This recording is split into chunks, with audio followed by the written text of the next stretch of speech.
Hello students, 360 degree MCQ की इस series में आपका स्वागत है। अब हम लोग इतिहास का जो पोर्शन है हिस्ट्री का उसको शुरू कर रहे हैं और आज हम लोग मध्यकाल में शुरुआत कर रहे हैं। मध्यकाल से स्टार्ट कर रहे हैं। टॉपिक धीरे धीरे सब कवर कर देंगे, आप चिंता बिल्कुल मत कीजिएगा। पूर्व मध्यकाल से शुरू कर रहे हैं। पूर्व मध्यकाल और मध्यकाल को एक ही वीडियो में कंबाइनली कंप्लीट कर देंगे हम। ठीक है, तो हम लोग पहला टॉपिक का पहला क्वेश्चन लेते हैं। पहला क्वेश्चन है, निम्नलिखित में से किस स्थल से पाल शासक महेंद्र पाल के शिलालेख मिले हैं? तो इसका सही आंसर बी है, इटखोरी। क्वेश्चन पूछे गए हैं, झारखंड के इटखोरी से पाल शासक महेंद्र पाल के शिलालेख मिले हैं। दूसरा क्वेश्चन, इटखोरी स्थित मां भद्रकाली की मूर्ति का निर्माण संभवतः कब हुआ था? तो इसका सही आंसर है सी, पाल काल में। इटखोरी स्थित मां काली का जो भद्रकाली मां का मूर्ति है उसका निर्माण संभवतः पाल काल में हुआ था। संभवतः मतलब ऐसा पूरा 100% सब श्योर नहीं है हम लोग के इतिहासकार, लेकिन मानते हैं कि संभवतः पाल काल में हुआ है। तीसरा है, नागवंशी राजा मोहन राय तथा गजघंट राय किस पालकालीन राजा के समकालीन थे? तो आंसर है महेंद्र पाल। नागवंशी राजा मोहन राय तथा गजघंट राय महेंद्र पाल जो कि पालकालीन शासक थे उनके समकालीन थे। ठीक है, अगला क्वेश्चन देखिए। निम्न में से किस कवि के सांस्कृतिक परंपरा से झारखंड संबद्ध रहा है? तो इसका सही आंसर है ए, जयदेव। ठीक है, जयदेव। जयदेव नामक कवि के सांस्कृतिक परंपरा से झारखंड का संबद्ध रहा है। इसको बहुत अच्छे से अगर आप कंप्लीट करना चाहते हैं इस टॉपिक को, तो आप जाके सार संग्रह को एक बार खोल के जरूर पढ़िए। एकदम हम आपको इस बात के लिए कहेंगे कि सार संग्रह का कोई तोड़ नहीं है। ठीक है, जो भी है बुक आपके पास, A to Z है तो भी बहुत अच्छा है, उड़ान है तो भी बहुत अच्छा है, दोनों में जो बुक भी है आप उसको पढ़िए। और यहाँ के 10-20 क्वेश्चन से नहीं होगा, मतलब आप प्रैक्टिस कर सकते हैं, देख सकते हैं कि क्वेश्चन कैसे पूछा गया है, लेकिन आपको सार संग्रह ही पढ़ना पड़ेगा। ठीक है, 5वां नंबर क्वेश्चन है, 12वीं सदी में पहली बार उड़ीसा के किस राजा ने खुद को झारखंड का राजा घोषित किया? तो सही आंसर है बी, नरसिंह देव द्वितीय। 12वीं सदी में पहली बार उड़ीसा के राजा नरसिंह देव द्वितीय ने खुद को झारखंड का राजा घोषित किया। अगला है, पूर्व मध्यकाल में झारखंड का कौन सा स्थान तीर्थ स्थल रहा था? तो ये सही है, इटखोरी रहा था। तो इसका ए सही था। पूर्व मध्यकाल में झारखंड के इटखोरी, पारसनाथ, सीतागढ़ नामक स्थान तीर्थ स्थल क्षेत्र रहा था, वो जो आज भी विद्यमान है। तो फिर ए नहीं लिखना चाहिए था, फिर तो डी लिखना चाहिए था कि सभी के सभी सही है। 7वां, नागवंशी राजा भीमकर ने किसका निर्माण करवाया था जिसका अस्तित्व आज भी है? ठीक है, तो इसका अस्तित्व ए, भीम सागर। नागवंशी राजा भीमकर्ण ने भीम सागर का निर्माण करवाया था जिसका अस्तित्व आज भी है। भीमकर्ण प्रथम प्रतापी शासक था जिसने राय के स्थान पर कर्ण की उपाधि धारण की। कर्ण की उपाधि कलचुरी राजवंश की उपाधि से प्रभावित था। इसने अपनी राजधानी चुटिया से खुखरा स्थानांतरित की थी। भीम सागर नहीं है, भीमकर्ण जो राजा था वो बहुत बहादुर था, क्योंकि कोराम्बे का युद्ध इसी के समय में हुआ था। इसके बारे में पढ़िएगा तो इसके बारे में थोड़ा ज़्यादा पढ़िएगा। ठीक है, भीमकर्ण से क्वेश्चन पूछता है। धनबाद में गोविंदपुर में पूर्व मध्यकालीन कवि रचित शिलालेख मिला है, उस कवि का क्या नाम था? तो इसका सही आंसर है कवि गंगाधर। धनबाद के गोविंदपुर में पूर्व मध्यकालीन कवि रचित शिलालेख मिला है जिसके कवि जो हैं वो कौन है? कवि गंगाधर जी हैं। ठीक है, अगला क्वेश्चन देखेंगे। गुमला स्थित महामाया मंदिर का निर्माण किस नागवंशी शासक ने करवाया था? तो उसका सही आंसर है गजघंट राय ने कराया था। ये भी क्वेश्चन पूछता है, गजघंट राय ने करवाया था। महामाया मंदिर गुमला जिले के घाघरा थाना स्थित हापामुनि गांव में स्थित है। महामाया मंदिर का निर्माण नागवंश शासक गजघंट राय ने 908 ईस्वी में करवाया था। इस मंदिर का प्रथम पुरोहित हरिनाथ नामक मराठा ब्राह्मण था जो गजघंट राय का धार्मिक गुरु था। अगला है 10वां, इटखोरी चतरा से किस शासक के शिलालेख की प्राप्ति हुई है? तो इसका सही आंसर है महेंद्रपाल। इटखोरी चतरा से प्रतिहार शासक महेंद्रपाल 1885 से 910 ईस्वी के शिलालेख की प्राप्ति हुई है। हालांकि जिस समय में प्राचीन भद्रकाली मंदिर का निर्माण हुआ था उस समय बंगाल का पाल वंश का शासन चल रहा था। ठीक है, तो इतना क्वेश्चन से आपका पूर्व मध्यकाल खत्म नहीं होता है। ठीक है, हो जाता है, इस किताब के हिसाब से हो जाता है, लेकिन आपके एग्ज़ाम के हिसाब से आपका अभी तक ड्यूटी ख़त्म नहीं हुआ है। ठीक है, जाके इसको सार संग्रह से पढ़िएगा, इसका और कोई तोड़ नहीं है। ठीक है, अब हम लोग दूसरा टॉपिक पे चलते हैं। अब पढ़ेंगे मध्यकालीन इतिहास। सल्तनत काल के समक्ष नागवंशी राजवंश। इस किताब में एक चीज़ अच्छा है कि टेबल के फॉर्म में इस चीज़ को आपको बताया गया है, ठीक है। आप स्क्रीनशॉट लेना चाहते हो तो ले लीजिए, अगर 2 मिनट लगा के रुक करके पढ़ना चाहते हो तो वो पढ़ लीजिए, ठीक है। जैसे कि गुलाम वंश है, इसका समय जो था 1206 से 1290 में चला था। अच्छा, एक बात हम पूछना भूल गए, आप लोग मध्यकालीन इतिहास समझते तो है ना, सल्तनत काल समझते हैं? क्योंकि जब आप हिस्ट्री पढ़ेंगे, झारखंड का हिस्ट्री नहीं, पूरा आप कंबाइन हिस्ट्री पढ़ते हैं, तब ये सब के बारे में बताया जाता है। तो सल्तनत काल दिल्ली सल्तनत के बारे में बात कर रहा है, ठीक है। हम पूरा नहीं बताएंगे आपको। गुलाब खिले तो सांस लो, गुलाम वंश, खिलजी वंश, तुगलक वंश, सैयद वंश और लोधी वंश, ये सभी को सल्तनत काल कहते हैं। उसके बाद लोधी में आए, लोधी के बाद आया बाबर, इस लोग को हरा करके अब फिर मुगल काल आ गया। तो अभी इसके बाद हम लोग मुगल काल भी पढ़ेंगे, तो उतना हम आपको हिस्ट्री नहीं बताएंगे, हिस्ट्री आप पढ़े होंगे। और उसको यहाँ से रिलेट कीजिए कि जब जब दिल्ली में गुलाम वंश का शासन था, तब हमारे यहाँ कौन कौन राजा थे? हरिकर्ण राय थे, शिवकर्ण राय थे, बेनुकर्ण राय थे, ठीक है। और फिर बेनुकर्ण राय खिलजी के वक्त में भी थे, ठीक है। बेनुकर्ण राय, फेनुकर्ण राय, फिर फेनुकर्ण तुगलक वंश के समय में भी थे। फेनुकर्ण राय, ट्यूलीकर्ण राय। अब सबका समय भी आप देखना चाहते हो तो देख लीजिए, याद होता है तो बहुत बढ़िया। शिवदास कर्ण, फिर शिवदास कर्ण सैयद वंश के समय भी रहेंगे। उदयकर्ण राय लोधी वंश के समय भी फिर जाके दोनों को कनेक्ट कर रहे हैं। फिर पृथ्वीकर्ण राय, प्रतापकर्ण राय, छत्रकर्ण राय, विराटकर्ण राय, वैराट लिखा है, विराट है शायद, सिंधुकर्ण राय, ठीक है। इस तरह से इस बुक का एक चीज़ तो अच्छा है कि ये चीज़ दिया हुआ है, टेबल अच्छा लगा हमको भी। अब हम लोग पढ़ेंगे सल्तनत काल, ठीक है। फटाफट क्वेश्चन यहाँ से शुरू करेंगे।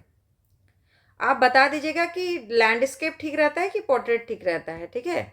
आप लोग फिर जो कहें उस हिसाब से चलेंगे। हमको लगा भी कि इस टाइप से चलना चाहिए। निम्न में से किस शासक ने 1206 ईस्वी में नादिया बंगाल पर आक्रमण झारखंड से होकर किया था? तो इसका सही आंसर बख्तियार खिलजी, ठीक है। गुलाम वंश के इल्तुतमिश और बलबन के समय झारखंड इनके प्रभाव से मुक्त था, क्योंकि उस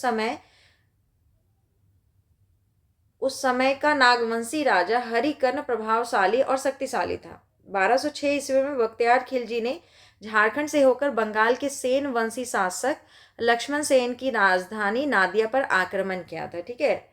यही है बख्तियार खिलजी, यही गंवार आदमी है जो नालंदा को जाके जला दिया था, समझे।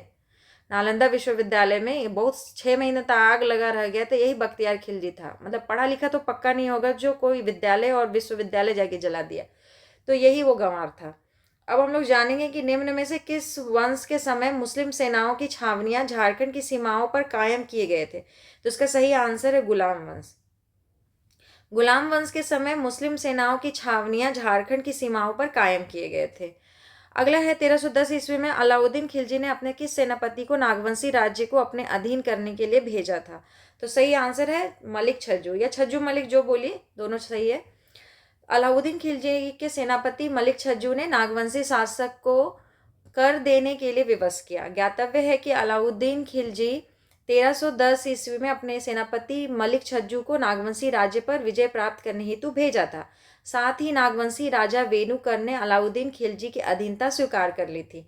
हम इसको पूरा सार संग्रह से पढ़े हैं, और सार संग्रह में जितना है उस हिसाब से यहाँ क्वेश्चन सिर्फ और सिर्फ प्रैक्टिस के लिए है, ठीक है। और प्रैक्टिस से ज़्यादा क्वेश्चन इसमें नहीं दिया गया है। हम कहेंगे कि आप सार संग्रह जरूर पढ़िए। बार बार कहेंगे तो आप कहेंगे कि समय खराब करते मैम, आप बार बार बोलते सार संग्रह, लेकिन अभी तो समय नहीं बचा है, अभी आप इसी से कर लीजिए, लेकिन समय मिले तो सार संग्रह पढ़िए। अलाउद्दीन खिलजी का सेनापति मलिक काफूर जब दक्षिण भारत के विजय के लिए निकला तो वह किस राज्य से होकर गुजरा था? तो इसका सही आंसर है झारखंड से होकर गुजरा था। अलाउद्दीन खिलजी का सेनापति मलिक काफूर दक्षिण भारत के विजय अभियान पर जाते समय झारखंड से गुजरा था। पांचवा है तुगलक काल के किस सिपह सालार ने हजारीबाग के चाई किला को जीतकर फतेह खान दौला के हवाले कर दिया था? तो मलिक बयां, याद रखेंगे, ठीक है। मोहम्मद बिन तुगलक का सेनापति मलिक बयां हजारीबाग क्षेत्र में चाय चंपा आ पहुंचा। संथाली स्रोतों के अनुसार यह आक्रमण इब्राहिम अली के नेतृत्व में हुआ था। मलिक बयां ने हजारीबाग के चाय किला को जीतकर फतेह खान के हवाले कर दिया था। तुगलक काल में महत्वपूर्ण नागवंशी राजा हरिकर्ण थे, ठीक है। उस समय कौन राजा थे? हरिकर्ण थे। अगला है फिरोज शाह तुगलक ने हजारीबाग के किस क्षेत्र को बंगाल के शासक शमसुद्दीन इलियास शाह से जीतकर उसे बंगाल की राजधानी बनाया था? तो इसका आंसर है सतगावा। फिरोज शाह तुगलक ने हजारीबाग के सतगावा क्षेत्र को बंगाल के शासक शमसुद्दीन इलियास शाह से जीतकर उसे बंगाल की राजधानी बनाया। मोहम्मद बिन तुगलक ने छजुद्दीन आजमुल मुल्क को सतगावा का शासक नियुक्त किया। खुद तो एक यहाँ रहेगा नहीं, तो दिल्ली चला जाएगा। मोहम्मद बिन तुगलक, वही MBT कहते हैं ना इसको शायद, जो जिसका सब काम उल्टा उल्टा हो जाता था, वही पढ़िएगा इसके बारे में, बहुत अच्छा लगेगा, हंसी आएगा और क्या। 7वां, तारीख फिरोज शाही के अनुसार फिरोज शाह तुगलक ने झारखंड क्षेत्र से होकर बंगाल के विरुद्ध कितनी बार आक्रमण किया था?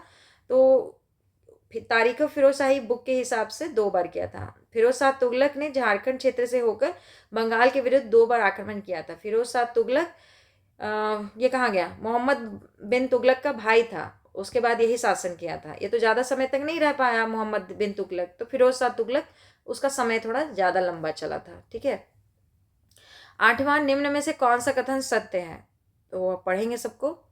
किताब के हिसाब से सभी कथन सत्य है। उरांव जनजाति का प्रवेश इस क्षेत्र में बख्तियार खिलजी के साथ हुआ। हाँ, सही है। दूसरा है, उरांव एवं मुंडा की भाषाओं में अरबी, फारसी तथा तुर्की भाषाओं के शब्द पाए जाते हैं। ठीक है। खिलजी काल में प्रचलित रहे चौधरी, खुत, मुकद्दम जैसे शब्द आज भी प्रचलित है। तो सभी के सभी सही है। उरांव जनजाति का प्रवेश इस क्षेत्र में बख्तियार खिलजी के साथ हुआ। उरांव एवं मुंडा की भाषाओं में अरबी, फारसी तथा तुर्की भाषाओं के शब्द पाए जाते हैं। खिलजी काल में प्रचलित रहे शब्द जैसे कि चौधरी हो गया, खुत, मुकद्दम आज भी प्रचलित है, अर्थात उपयुक्त सभी कथन सत्य है। अगला क्वेश्चन है, ओडिशा के किस शासक ने आक्रमण कर संथाल परगना तथा छोटा नागपुर के एक बड़े हिस्से पर अधिकार कर लिया था? तो उसका सही आंसर है कपिलेंद्र गजपति। ओडिशा के कपिलेंद्र गजपति नामक शासक ने आक्रमण कर संथाल परगना तथा छोटा नागपुर के एक बड़े हिस्से पर अधिकार कर लिया था। अब हम लोग अगला क्वेश्चन देखेंगे, 10वां नंबर।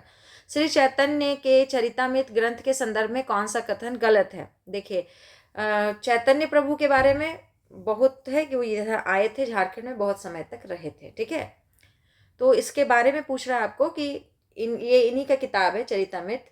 इस ग्रंथ में भौगोलिक आकार का स्पष्ट वर्णन है, मतलब यहाँ का जो भौगोलिक आकार है, राजमहल कैसा है, पहाड़ी कैसा है, छोटा नागपुर कैसा है, संथाल कैसा है, इस सब के बारे में, भौगोलिक आकार के बारे में स्पष्ट किए हैं। हाँ, इस ग्रंथ में संथाल परगना तथा छोटा नागपुर से होते हुए गया होकर चैतन्य महाप्रभु के गुजरने का उल्लेख है।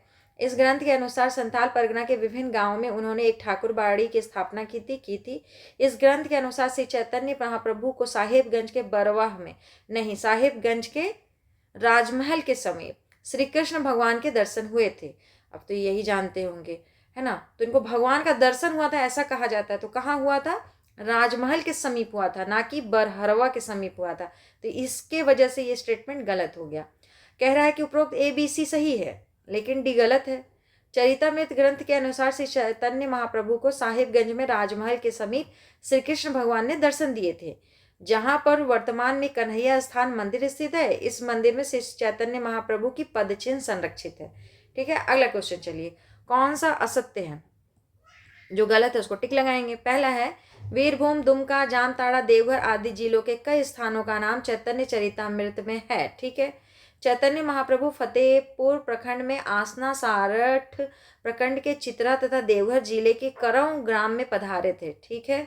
मानभूम, हजारीबाग, सिंहभूम के कई स्थानों के नाम भी चैतन्य चरितामृत में आया है। चैतन्य महाप्रभु कोराम्बे में स्थित दुर्गा की प्रतिमा के दर्शनार्थ यहाँ आए थे। देखिए, जो चैतन्य महाप्रभु हैं वो विष्णु के उपासक थे, तो दुर्गा माँ के दर्शन के लिए क्यों आएंगे, है ना। तो गलत हो गया। वीरभूम, दुमका, जामताड़ा, देवघर आदि जिलों के कई स्थानों का नाम चैतन्य चरितामृत में है। चैतन्य महाप्रभु फतेहपुर प्रखंड में आसना, सारठ प्रखंड के चित्रा तथा देवघर जिले के करौं ग्राम में पधारे थे। मानभूम, हजारीबाग, सिंहभूम के कई स्थानों के नाम भी चैतन्य चरितामृत में आया है। अब 12वां नंबर क्वेश्चन, झारखंड में वैष्णव मत के प्रचार का श्रेय किसे दिया जाता है? तो इसका सही आंसर है D, चैतन्य महाप्रभु। आप लोग पढ़े होंगे कि बिरसा भगवान भी एक समय में जाकर के वैष्णव धर्म को, वो भी शिक्षित हुए थे उसमें, ये भी उनको भी वैष्णव धर्म बहुत पसंद आया था, वहीं से वो मांस मदिरा खाना भी छोड़ दिए थे। तो ये चैतन्य महाप्रभु है ना, झारखंड में बहुत प्रचार किए थे वैष्णव मत का। झारखंड में वैष्णव मत के प्रचार का श्रेय चैतन्य महाप्रभु को दिया जाता है। चैतन्य महाप्रभु मथुरा जाते समय झारखंड आए थे, पंच परगना क्षेत्र में रुके थे। उस समय इस क्षेत्र में नागवंश का शासन था। ठीक है। अब हम लोग आगे पढ़ते हैं। जौनपुर के किस शासक ने मिथिला के राजा शिव सिंह तथा बंगाल के राजा गणेश पर आक्रमण करने हेतु झारखंड के मार्ग का उपयोग किया था? तो इसका सही आंसर है इब्राहिम सरकी ने किया था। किसने? इब्राहिम सरकी। जौनपुर के इब्राहिम सरकी शासक ने मिथिला के राजा शिव सिंह तथा बंगाल के राजा गणेश पर आक्रमण करने हेतु झारखंड के मार्ग का उपयोग किया था। अगला क्वेश्चन है 1494 ईस्वी में दिल्ली के सुल्तान सिकंदर लोदी के भय से जौनपुर के भगौड़ा शासक हुसैन शाह सरकी ने झारखंड के किस क्षेत्र में शरण ली थी? जिसका सही आंसर है साहिबगंज। 1494 ईस्वी में दिल्ली का सुल्तान सिकंदर लोदी था। इसके भय से जौनपुर के भगौड़ा शासक हुसैन शाह सरकी ने झारखंड के साहिबगंज क्षेत्र में शरण ली। लोदी वंश के सुल्तानों के प्रभाव से झारखंड लगभग मुक्त रहा। देखिए, लोदी वंश ना खुद में ही बहुत परेशान था। आप जब भी देखेंगे ना, कोई भी शासक जब तुरंत तुरंत या तो सत्ता संभाला हो और या फिर वो सत्ता में अपने ही उलझा हुआ है, तो वो विस्तार के बारे में नहीं सोचेगा, क्योंकि दिल्ली से झारखंड बहुत दूर है। तो दिल्ली ही उसको नहीं संभल रहा है, तो झारखंड को कहाँ तंग करने आता? जो राजा खुद दिल्ली के आसपास बढ़िया से अपना कंट्रोल कर लेता था ना, वो आता था झारखंड तक, तब उसको झारखंड नजर आएगा। और नहीं तो वो खुद जब परेशान रहेगा तो वो झारखंड नहीं आएगा। ठीक है, हमेशा देखिएगा, कोई भी सुल्तान अगर अपने आप में वहाँ खूब बढ़िया से स्टैब्लिश हो गया है, तब उसको दिखेगा कि अच्छा, झारखंड से भी हमको कुछ कमाई हो सकता है, तो चलो उधर, समझे? या फिर कोई और रीजन से उसको परेशान करा, तो नहीं तो वो अपने में वहाँ उलझा है तो इधर उधर नहीं देखेगा। इस काल में छोटा नागपुर पर शासन करने वाले नागवंशी राजा प्रतापकर्ण, छत्रकर्ण एवं विराटकर्ण थे।